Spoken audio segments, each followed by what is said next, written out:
কোনো রকম মশলা ছাড়াই একদম ঝরঝরা করে সাদা পোলাও রান্না। সবাই কেমন আছেন? আসসালামু আলাইকুম। আমি তানজুম কুকিং সাদা ঝরঝরা পোলাও রান্না করেছি। রান্না করতে চলে আসলাম রান্নাঘরে। পরিমাণ মতো পেঁয়াজ কুচি দিয়ে পরিমাণ মতো সাদা সয়াবিন তেল দিয়ে দিচ্ছি। এবার এগুলোকে কিছুক্ষণ নাড়াচাড়া দিয়ে বাদামি কালারটা করে নিব।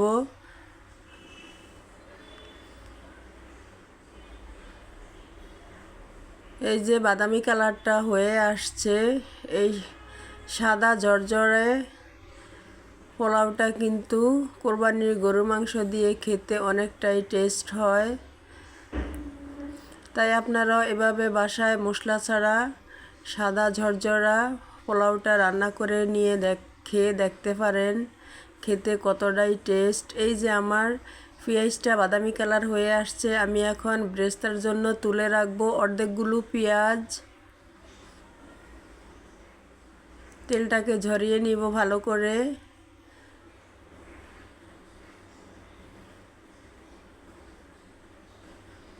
বাকি অর্ধেকগুলো পেঁয়াজের ভিতরে কিছু মশলা দিয়ে কিছুক্ষণ ভেজে নিব।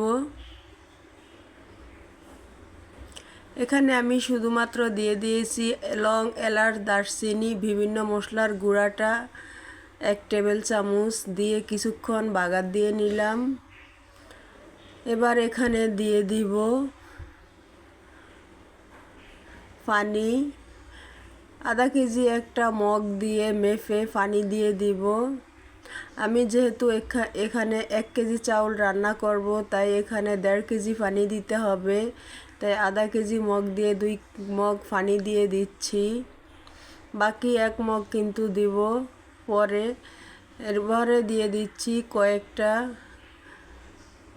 এলাচ, কয়েকটা কিশমিশ, এরপরে দিয়ে দিচ্ছি স্বাদমতো লবণ, এরপরে দিয়ে দিচ্ছি 6 থেকে 7টা কাঁচামরিচ। এবার পানিটা একবার বলক চলে আসছে, ভালো করে বলক চলে আসার পরে দিয়ে দিব চাউলটা।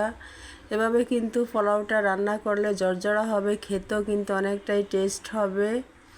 এবার দিয়ে দিব চাউলটা। আমি এখানে 1 কেজি চাউল নিয়েছি। চাউলটাকে 10 থেকে 15 মিনিট আগে ধুয়ে রেখে দিয়েছি। এতে কিন্তু পোলাওটা অনেক ঝরঝরা হবে, খেতেও কিন্তু অনেকটাই টেস্ট হবে। আপনারা কিন্তু বাসায় চাইলে এরকমভাবে পোলাওটা রান্না করে খেয়ে দেখতে পারেন, খেতে কতটা টেস্ট আর একদম ছটফট করে রান্নাটা হয়ে যাবে। এই যে আবার কিছুক্ষণ নাড়াচাড়া দিয়ে দিচ্ছি। চাউলটা দেওয়ার পরে বলকটা চলে আসছে। এই যে এখানে এবার দিয়ে দিব আধা লিটার লিকুইড দুধ। লিকুইড দুধটা কিন্তু বেশি একেবারে ফুটানো না, একেবারে ঠান্ডাও না, মিডিয়াম গরম দিয়ে এবার চুলাটাকে একেবারে হাই হিট করে দিব যেন ঝটপট করে বলকটা চলে আসে। এই যে বলকটা চলে আসতে শুরু করছে। সম্পূর্ণ যখন বলকটা চলে আসবে তখন কিন্তু আমি চুলাটাকে একেবারে অফ করে দিব। আমার রান্নাটি যদি আপনাদের একটু ভালো লেগে থাকে তাহলে লাইক, কমেন্ট, শেয়ার করতে ভুলবেন না। আপনাদের মূল্যবান সময় নষ্ট করে আমার রান্নাগুলি দেখেন, আপনাদেরকে জানাই অসংখ্য ধন্যবাদ। ঈদ মোবারক, ঈদ মোবারক, ঈদ মোবারক।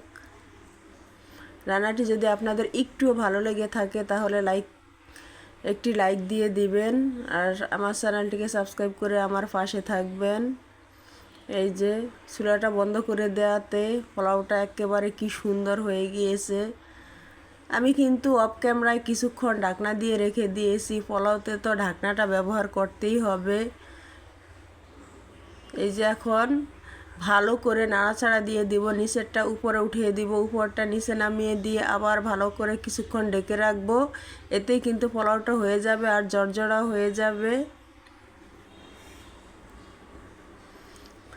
আপনারা যারা আমার রান্নাগুলি দেখে আমার চ্যানেলটিকে সাবস্ক্রাইব করে আমার পাশে আছেন, আপনাদেরকে জানাই অসংখ্য ধন্যবাদ। আমার পক্ষ থেকে আপনাদের জন্য আছে অসংখ্য দোয়া, অসংখ্য ভালোবাসা।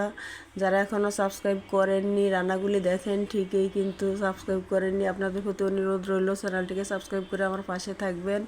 এই যে আমি দেখিয়ে দিচ্ছি চালটা একেবারে নরম সিদ্ধ হয়ে গেছে কিভাবে, এই যে টিপের সাথে একেবারে গলে যায়, একবারে পারফেক্ট হয়েছে পোলাওটা রান্না। আবার কিছুক্ষণ আমি নাড়াচাড়া দিয়ে উপরটা নিচে দিয়ে দিব, নিচের থেকে উপরে উঠিয়ে দিব। বাকি যদি একটু বাকি থাকে তাহলে কিন্তু এতেই হয়ে যাবে।